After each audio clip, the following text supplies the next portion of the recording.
Hello students. Chhattisgarh sub inspector परीक्षा 2022 का अधिसूचना जो नाप तोल का आप लोगों के पास आ चुकी होगी। सबका अलग अलग डेट पर नाप जोख हो रहा होगा। अभी आशंका ये है कि भाई आप नाप जोख के बाद आगे आप कैसे चरण करें, आगे पढ़ाई हम कैसे करें, माप तोल के बाद आगे क्या करें और प्रथम चरण से अंतिम चरण तक संपूर्ण जानकारी यहाँ पर मैं आपको देने वाला हूँ। तो जहां तक नाप तोल करने के लिए आप लोग जाएंगे या माप तोल करने जा रहे होंगे, तो उसमें भी बहुत अलग अलग तरीके से उनका नाप तोल किया जाता है। क्या पद्धति होती है नाप तोल का, इस पर हम लोग थोड़ा चर्चा करेंगे। तो प्रथम चरण में शारीरिक नाप जोख, इसमें निम्न प्रक्रिया से आपको गुजरना पड़ेगा। वैसे लंबाई नापा जाएगा कि आपके कद कितना, हाइट कितना है। वैसे आपको पता होना चाहिए कि हमारे छत्तीसगढ़ में पुरुष लोगों का, चाहे आप अब क्या पुरुष हो, चाहे वो एससी हो, एसटी हो, ओबीसी हो, कोई मतलब नहीं, सबको 168 सेंटीमीटर, कम से कम न्यूनतम आपका 168 सेंटीमीटर होना चाहिए। अगर आप फीमेल हैं तो आपका कम से कम 153 माने 153 सेंटीमीटर आपकी हाइट होनी चाहिए। जितना हाइट हो प्रॉब्लम नहीं है, लेकिन न्यूनतम पुरुष में 168 सेंटीमीटर, इसमें किसी प्रकार का छूट नहीं दिया गया है। और फीमेल में 153 सेंटीमीटर आपकी हाइट होनी चाहिए। जहां तक चेस्ट की बात किया जाए तो केवल पुरुषों का नापा जाएगा, महिलाओं को इसमें छूट दिया गया। पुरुषों को बोला गया कि बिना फुलाए आपका सामान्य अवस्था में 81 की न्यूनतम 81 सेंटीमीटर और फुलाने के बाद 86 सेंटीमीटर होना चाहिए। मतलब क्या है, दोनों में जो अंतर होना चाहिए, चाहे आप हो सकता है आपका पहले से ही 86 हो, तो आपको फुलाने के बाद 5 सेंटीमीटर ज्यादा फूलना चाहिए। मतलब बिना फुलाए और फुलाए दोनों में अंतर 5 सेंटीमीटर का होना ही चाहिए। इसके बाद आंखों का है, एक आंख का 6/6 और दूसरे का 6, दूसरे आंख का 6/9 बिना चश्मे के ज्योति आपकी होनी चाहिए। ये तो आपका नाप जोख के बारे में बात किया, चेस्ट के बारे में बात किया। अब बहुत लोग सोचते हैं नॉकनी है, घुटना चेक करना कैसा होता है घुटना। तो नॉकनी इस प्रकार का, खड़े होते साथ अगर आपका इस प्रकार जुड़ रहा है, घुटना जुड़ रहा, तो आप नॉकनी के दायरे में आ जाएंगे। ऐसे आपका जुड़ना नहीं चाहिए। फ्लैट फुट क्या होता है, बहुत लोगों के दिमाग में आएगा फ्लैट फुट होता है क्या, हाथी पांव जिसको कहा जाता है। देखो दो अंतर बताए, बहुत लोग खड़े होने पर बिल्कुल सपाट हो जाता था, हम इसको फ्लैट फुट कहते हैं। माने खड़े होने पर आपका जो एड़ी है, यहाँ पर इनके बीच गैप होना चाहिए। नॉर्मल जो होता है, जो आपका जो ये होता है, फ्लैट फुट की बात कर रहे हैं, ये इस प्रकार का होता है। और फ्लैट फुट होता है तो पूरा इस प्रकार, जिस प्रकार इस व्यक्ति का आप देख रहे हैं बिल्कुल जमीन से सट गया, इसको फ्लैट फुट कहा जाता है। ये भी आपका चेक होगा कि ये आपका बिल्कुल फ्लैट नहीं होना चाहिए। वजन न्यूनतम वैसे तो 40 रहता है, इसका लंबाई के अनुसार आपका वजन, लेकिन वजन के बारे में इस बार यहाँ पर किसी का बोला नहीं गया है। अब इसके बाद आपको क्या है कि डॉक्यूमेंट्स वहां पर जब नाप तोल कराने जाएंगे तो पहले तो मार्कशीट है ना, इन सभी प्रक्रिया पास होने के बाद, जैसे आपने नाप तोल हो गया, नाप जोख हो गया, आप पास हो गए है ना। तो पास होने के बाद आपका डॉक्यूमेंट वेरिफिकेशन होगा, जिसके लिए निम्न डॉक्यूमेंट आप साथ लेकर जाएंगे। 10वीं का मार्कशीट आपको पास होनी चाहिए, लेके जाएं। 12वीं का मार्कशीट आप लेके जाए, ग्रेजुएशन मार्कशीट आप लेके जाए, रोजगार पंजीयन प्रमाण पत्र अगर हो तो आप लेके जाइए, वैसे तो बोला नहीं गया लेकिन लेके जाइए। जाति प्रमाण पत्र जरूर लेके जाइए, अगर आप एससी एसटी ओबीसी का आप फायदा लेना चाहते हैं आरक्षण का, तो आप लेके जाइए। निवास प्रमाण पत्र तो लेके ही जाना होगा, तहसीलदार द्वारा जारी किया जाता है। और प्रवेश पत्र और पहचान पत्र जो आपको भेजा गया कि भाई आप आइए नाप जोख कराने के लिए या वेरिफिकेशन करने के लिए, ये सारे चीज आपके पास होने चाहिए, आप लेके आप जा सकते हैं। सवाल होता है कि प्रारंभिक परीक्षा की तैयारी, अब हम लोग देखते हैं कि प्रारंभिक परीक्षा की तैयारी किस प्रकार किया जाए। तो प्रारंभिक परीक्षा की तैयारी, इस परीक्षा में सामान्य ज्ञान के 300 अंकों का 22 प्रकार के संभावित 100 प्रश्न पूछे जाएंगे। माने एक प्रश्न होगा 3 नंबर का, क्योंकि 2012 एसआई भर्ती में इतने ही प्रश्न पूछे गए थे। प्रारंभिक परीक्षा के लिए निम्न विषयों का अच्छे से तैयारी करनी चाहिए, क्योंकि यह तैयारी मुख्य परीक्षा में भी बहुत महत्वपूर्ण भूमिका अदा करेगी। भारत का इतिहास आपका अच्छा होना चाहिए, भारत का भूगोल, भारत की अर्थव्यवस्था, भारतीय संविधान, सामान्य विज्ञान, भारत की कला संस्कृति और पर्यावरण, समसामयिक घटना चक्र, अंकगणित, तर्क शक्ति और छत्तीसगढ़ का सामान्य ज्ञान। ये पूरा टॉपिक है जिसको आपको तैयार करके जाना होगा। आपको ये भी बता दूं कि नोट में मेन है, मुख्य परीक्षा के लिए 20 गुना प्रतियोगियों का चयन किया जाना है। अतः सही रणनीति से तैयार की जाए तो प्री एग्जाम आसानी से निकल जाएगा। मतलब एक पोस्ट के लिए आप ये मान के चलिए, जितने भी पोस्ट हैं आपका, एक पोस्ट के लिए 20 लोगों को बुलाया जाएगा।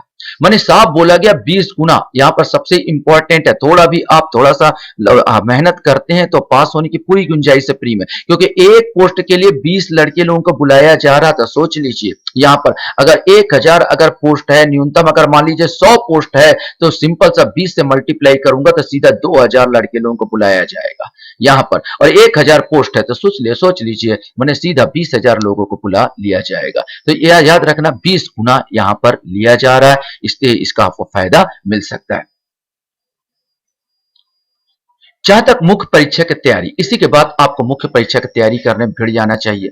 तो मुख्य परीक्षा 600 अंकों का वस्तुनिष्ठ प्रकार का होगा, जिसमें 200-200 अंकों के 3 पेपर होंगे। याद रखेंगे मुख्य परीक्षा में 3 पेपर होने वाले हैं 200-200 अंकों के, जिसमें पहले वाला जो है भाषा ज्ञान, मैंने पहला पेपर जो 200 अंकों का होगा उसमें भाषा ज्ञान, जिसमें 125 प्रश्न हिंदी ग्रामर और 75 अंक इंग्लिश ग्रामर के होंगे। मैंने 125 प्रश्न हिंदी ग्रामर और 75, 125 और 75 टोटल हो जाएंगे 200। तो इस प्रकार आपको हिंदी का अच्छे से आपको तैयारी करना होगा। मैं आपको लास्ट में पुस्तक भी बताऊंगा कि कौन सा पुस्तक आपको पढ़ना चाहिए। सामान्य ज्ञान के 200 अंक सामान्य ज्ञान के पेपर होंगे। यदि प्री एग्जाम में अच्छे से तैयारी किया जाए तो इस पेपर में अलग से तैयारी की जरूरत नहीं होगी। प्रश्नों का स्तर अवश्य प्री की तुलना में थोड़ा सा कठिन हो सकता है, लेकिन लगभग आपने जो प्री का तैयारी किया है उसी को फिर से आपको ऑब्जेक्टिव क्वेश्चन होंगे जिसको आपको सॉल्व करने होंगे। माने एक तैयार आपका पेपर पहले से हो चुका होगा अगर आपने सामान्य ज्ञान का तैयारी पहले से की, प्री पास की और सामान्य ज्ञान का तैयारी की है। जहां तक एप्टीट्यूड टेस्ट की बात किया तो इसके अंतर्गत गणित और तर्क शक्ति के 200 अंक पेपर होंगे। माने गणित का भी आपको, तर्क शक्ति का भी आपको अच्छे से तैयारी करना होगा। माने ये होगा मेंस के पेपर। मेंस के पेपर के बाद फिजिकल एग्जाम 300 नंबर का होगा। फिजिकल एग्जाम 300 नंबर का होगा। ऊंची कूद, जिसमें ऊंची कूद की बात किया जाए तो 60 नंबर का होगा। ऊंची कूद 60 नंबर का होगा। लंबी कूद की बात कर लिए तो 60 नंबर का होगा। एक निश्चित क्राइटेरिया है, आप उसके आधार पर आप प्रैक्टिस करेंगे तो ज्यादा अच्छा होगा। प्रैक्टिस करते जाएंगे तो बनता चला जाएगा। मैंने ऊंची कूद, लंबी कूद यहाँ पर 60 नंबर पर होगा। यहाँ पर लगभग मान कर 13 फीट कूदने पर ही आपको नंबर मिलेंगे। मैंने 13 फीट से नीचे कूदेगा तो आपका नंबर नहीं मिल पाएगा। हाँ इतना है कि पुरुषों और महिलाओं में थोड़ा सा अंतर हो सकता है। 100 मीटर की दौड़ 60 नंबर का होगा। 1500 मीटर की दौड़ 60 नंबर का होगा। गोला फेंक 60 नंबर का होगा। साक्षात्कार, हाँ एक चीज और, ये टोटल आपका 300 नंबर का होंगे और साक्षात्कार 100 अंकों का होगा। मैंने यहाँ पर आपके जैसे हमने कहा ये आपका ऊंची कूद होगा, लंबी कूद होगा, 100 मीटर की दौड़ हो सकती है यहाँ पर जो आपको पढ़ाया जाएगा। 1500 मीटर की दौड़ हो जाएगी। गोला फेंक हो जाएगा, जिसको आपको तैयारी आप लोग लगे होंगे, बहुत लोग तैयारी कर रहे होंगे और यहाँ पर, और इसमें आप अच्छा नंबर स्कोर कर सकते हो। तो भी साक्षात्कार पे आपको बुलाया जाएगा और साक्षात्कार के अंक के बाद आपका फाइनल यहाँ पर क्या होगा, डिसीजन होगा कि आप सिलेक्शन हो रहा है या नहीं हो रहा है। जहां तक की बात है पुस्तक की बात करें तो मैं यहाँ पर 2 पुस्तक बता देना चाहूंगा हिंदी ग्रामर के लिए। एक हरदेव बाहरी का आता है मार्केट में। एक चीज याद रखेंगे, एक सतही आप शॉर्टकट इसमें नहीं है। आपको सफलता चाहिए तो सोचोगे मार्केट में मिलता है, प्रतियोगिता दर्पण का मिलता है या आपको उपकार का मिलता है, सीधा एसआई परीक्षा, छोटे छोटे आपको बहुत सारे पुस्तक मिल जाएंगे। आप सोचेंगे उन पुस्तक को लेकर मैं पास हो जाऊंगा, तो आप गलत फहमी है। आपको अगर तैयारी करना होगा तो आपको सबका पर्टिकुलर अलग अलग पुस्तक लेना ही पड़ेगा और बकायदा डीपली अध्ययन करना पड़ेगा, तब आप कंपटीशन को फाइट कर पाओगे। ये दिमाग में बैठा लीजिए।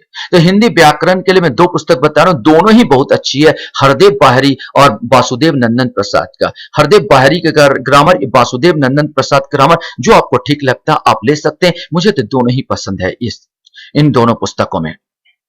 जहां तक अंग्रेजी की बात किया जाए तो अंग्रेजी में परफेक्ट का आता है, परफेक्ट पब्लिकेशन का इंग्लिश आता है और लुसेंट का भी इंग्लिश आता है। तो आप इनका भी वैसे 75 नंबर का है, फिर भी इंपॉर्टेंट है। आपका अगर इन अंग्रेजी का कमजोर है तो आप इस अंग्रेजी को फॉलो कर सकते हो, देख सकते हो। दोनों ही अच्छी पुस्तक है।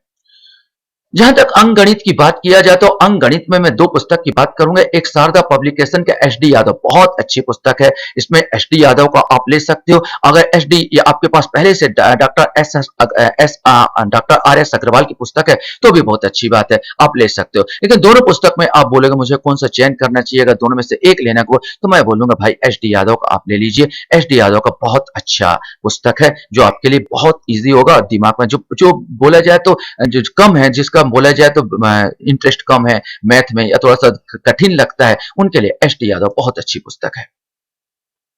और सामान्य ज्ञान की बात किया जाए तो भारतीय संविधान, राज्य व्यवस्था आप ले सकते हो दृष्टि पब्लिकेशन का आप ले सकते हो। बहुत अच्छी पुस्तक है, आपके लिए इंपॉर्टेंट हो सकता है। ये जो संविधान राज्य व्यवस्था का पूछा जाता है यहाँ पर। चूंकि लक्ष्मीकांत का बहुत लोग वो करते हैं, लक्ष्मीकांत थोड़ी मोटी हो जाती है और आपके पास पहले से लक्ष्मीकांत की पुस्तक है तो बहुत अच्छी पुस्तक है, वो भी बहुत ही अच्छी पुस्तक है भारतीय संविधान के लिए। भारतीय इतिहास के लिए फिर मैं बोलूंगा दृष्टि पब्लिकेशन, और भारतीय अर्थव्यवस्था के लिए दृष्टि पब्लिकेशन यहाँ पर आप ले सकते हैं पुस्तक। इसके बाद भारत के भूगोल के लिए एक पेरियार का आता है, पेरियार का ले लीजिए, बहुत अच्छी पुस्तक है। और सामान्य विज्ञान लुसेंट का लीजिए, ये आपके लिए बहुत फायदेमंद हो सकती है। ये सारी पुस्तक मैंने आपको मार्केट में अवेलेबल हो जाएगी। जहां तक छत्तीसगढ़ सामान्य जानकारी की बात किया जाए तो सबसे ज्यादा तो हरिराम HR पब्लिकेशन का चलता है। मैं मेरे को भी देखा है, अच्छा आंकड़ा दिया रहता है। छत्तीसगढ़ विशिष्ट अध्ययन आप देख सकते हो। अभी जो करंट का छत्तीसगढ़ करंट के लिए अर्जुना पब्लिकेशन की पुस्तक भी बहुत मार्केट में चलती है, जो आपके लिए उपयोगी हो सकती है। और भारत के उसके लिए क्या बोलना चाहिए, करंट के लिए आपको प्रतियोगिता दर्पण का विशेषांक ले लेना चाहिए। तो मैंने आपको 3 पुस्तक छत्तीसगढ़ का और आपका अर्जुना पब्लिकेशन और ये इसका क्या बोलना चाहिए प्रतियोगिता दर्पण। मैं बार बार बोला, कोई शॉर्टकट नहीं है, आपको लंबा ही चलना पड़ेगा। ये सारी पुस्तकों को आपको लेना पड़ेगा, तब आपको बन पाएगा। आशा करता हूं आपको ये वीडियो अच्छा लगा होगा। आप लोग मेरे वीडियो को वॉच करते हो, इसलिए धन्यवाद। Thank you very much.